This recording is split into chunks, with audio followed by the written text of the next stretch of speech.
আজকে যাচ্ছি ইঁদুর মারবো। তো প্রথমে কলা দিব। কলা দিনে কিছু দিয়েছিলাম, আর এতটা কলা আছে।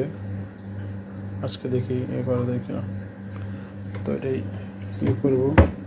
তো দেখছি কলা একটু দিচ্ছি, দিয়ে এভাবে আটকে দিচ্ছি এই এটা আর কি। এই যে ভিতরে আধার দিচ্ছি, কেটে একটু দিয়ে দিচ্ছি। এখন থাকলো, সকালে দেখা যাবে কি হয়। তো টাটা, বাই বাই। সকালের জন্য অপেক্ষা করি। লাইটটা নিভে দিই। আচ্ছা, দেখা যাবে। জাস্ট একটা বেরোচ্ছে। এই যে এর বাবাজি, টি টি টি টি টি টি কে ব্যাপার, ক্ষমা চাচ্ছে। আরে বাবারি, আরে বাবারি। এই যে এখন